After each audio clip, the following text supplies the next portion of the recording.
Hi, I wanted to go over the purchase offer transaction desk that we did at our Lunch and Learn last month. So let's go ahead and start. So transaction desk you can get to from either clicking the TD on your home page or by going into a listing that you want to sell and then clicking on the transaction desk from there. That's what I'm going to show you today. So I'm going to grab a new one. I'm just going to click this and use the transaction desk right here, the little half circle. By clicking on that, it automatically brings in the address and it'll bring in the information about the MLS number and so on. Here it'll say add me as. I'm going to click on selling agent because I'm going to pretend to be a selling agent in this transaction. And I'm going to use the wizard, and I recommend that you use the wizard. I'm going to click create.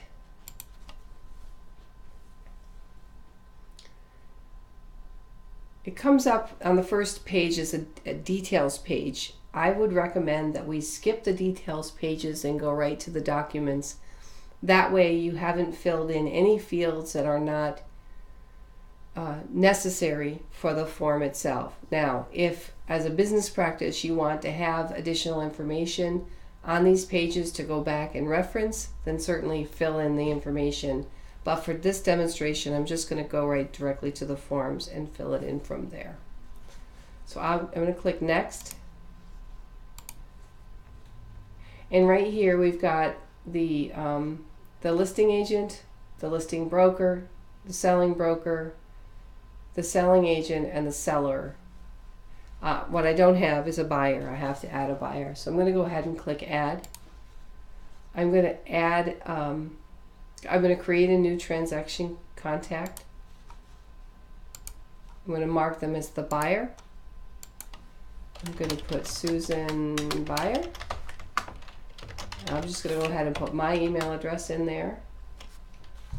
I'll put in the address, 123 Main Street. Oh, 123, excuse me. Main Street. Anytown, New York.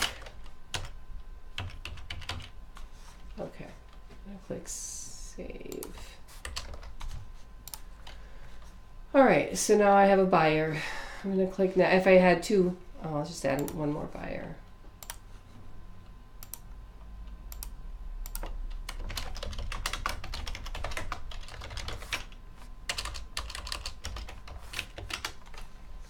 And the address 3.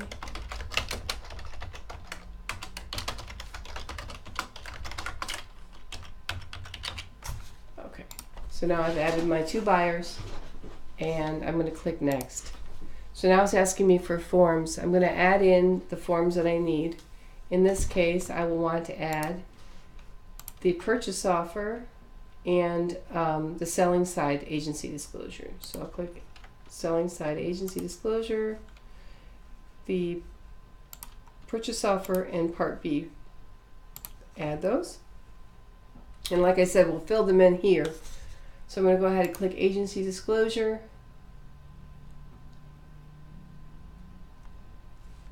And go down here. It fills my information in. I'm going to click buyer, buyer's agent. It says I, we. The buyers didn't show up here. Now I can add them. It's easiest to add them here. So I'm going to put what I call them, Bill and Susan Buyer, and this information will fill in later. All right. So I'm going to go ahead and exit. It automatically saves.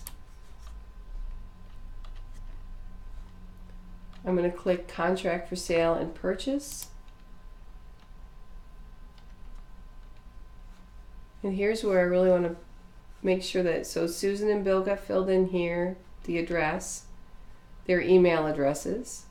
My name, it would be my license number if I was actually a licensed agent. Brian's information came in because he's the listing agent. The address of the property. The acreage on the property does not autofill because it's not required field on the MLS. But we're going to go ahead and just put in 3.6 acres.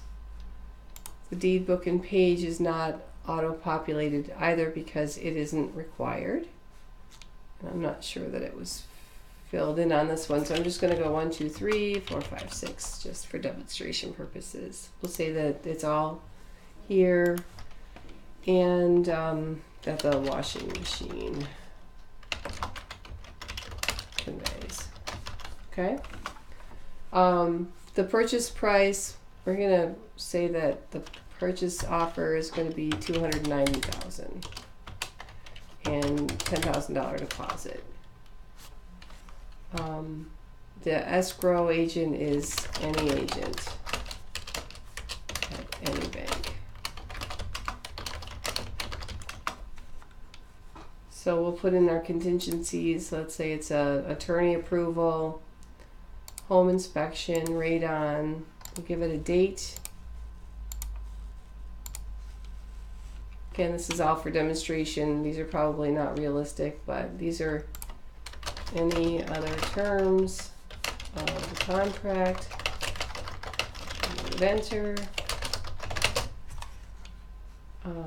Disclosure. So this one has a property condition disclosure. It has a gas oil disclosure. It has an electric availability disclosure. It has an ag disclosure. There's an agency disclosure. Smoke detector. Uncapped gas well.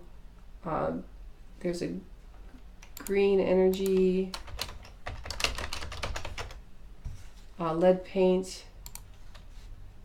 I think those were all of them, the disclosures that I saw. Let's say the closing target date is a month. That'd be good. We'll say that the offer terminates on the 2nd of January. And I think that's everything. So I'm going to go ahead and save this by exiting out.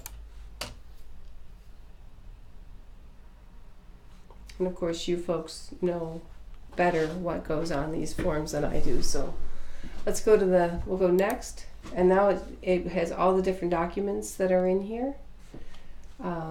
So I'm going to go ahead and click done. And now I've created all the forms that I need for my transaction. Now I have to set it up to sign it. So I'm going to click Authentisign. It does ask me to name my signing, so I'm going to just call this 222 to Slaterville Road. Oops, signing. And click Save. So now it's going to bring me into the signing. Sign in line means you have to sign the document in line, so whoever gets it first has to sign it before it goes to the next person, and so on. I'm going to go ahead and leave it as sign in line. Simul-sign would mean that everybody who gets it can sign it at the same time. It doesn't matter who signs it first. So it's all dependent upon what your business practice is and how you want to send this out. I'm going to go ahead and click on my participants, and here you see that all the participants that I had are here. I'm going to select the seller, the selling agent, the listing agent, excuse me, the selling agent, and my buyers. So I want them all on there, right? And I'll click add. So now I can say who goes first by clicking these arrows. So I want my buyers to get it first. So there's Susan and Bill. Whoop, wrong one. And then I want to get it back first as the agent. Then I want it to go to Brian. So now I've got it going to the buyer, to the buyer, to me, to the listing agent, and then to the seller. Now the seller, of course, we don't have an email address for the seller, so we're going to go in here I click on the I, and we're going to call this a private email, right? And when it asks me who's providing it, I'm going to say it's provided by Brian. So now Brian can send, if everything is great and Brian agrees and this goes all the way through, when Brian gets it, he can then send it on to his client right from here, because we've set that client up as a private email. Is part of our transaction. It'll flow completely through. The nice thing about this is, as the selling agent, I will know when everybody has seen the document, so that I can follow up with Brian, okay, with the selling agent. So I'm going to go ahead, and my guess is I'm going to have to put the initials in here. So I'll go ahead and do that and click Save Participant. So now I have everybody set up in my transaction, and now I'm going to go down to my documents, and it's asking me which documents do I want to include. I'm going to include them all and click Add. It's going to be a very large document. So now it's asking me some information. So my buyers and then my seller all are there because they've already been identified in their roles on the contract. So I'll click Save here. That looks good. And I will go down to my design page. So here's where I need to make sure that all the places that need to be initialed and signed are set up.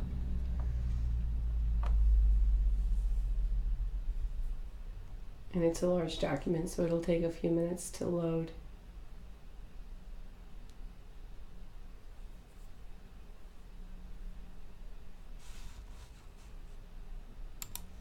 Okay, so now the document is loaded. I'll go down through and make sure that my buyer signatures are there. Everything has been initialed or checked off. Make sure that the initials show up where they're supposed to. So you see the seller's initials and the buyer's initials are there. Seller, buyers. All the disclosures that I set up.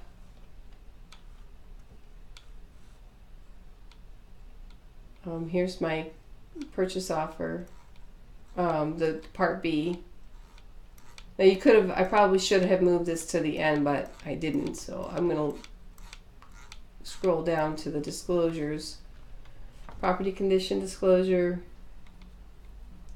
I believe, has a place for the buyers to sign right here. So here I'm going to click on my drag and drop and put my buyer signature and a date.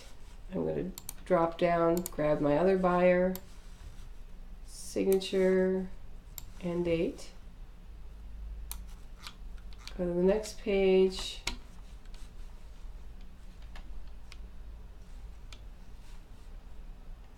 I don't think this needs an initial. You would probably make a decision on whether these things really belong in this document or not.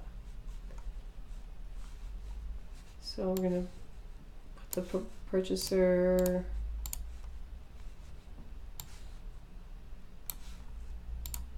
whoops,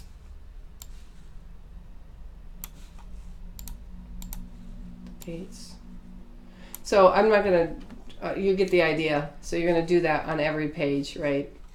Drag and drop the buyers for every page that the buyer signature belongs, and then click Next. And then your transaction's ready. You can customize your emails by clicking on Customize an Invitation. Put in the correct subject, message, make sure that your buyer knows it's really from you. You're going to send in a message to them. Send a message to Brian, to the listing agent, I should say. This is something that you would probably maybe copy the same thing that you sent to Brian to the listing agent. So I'm not going to send it, but so that's it. And then once the transaction goes those flags would be there. So hopefully this is helpful. If you have questions, give me a call, 257-1001. I hope you have a very happy new year. Talk to you soon. Bye.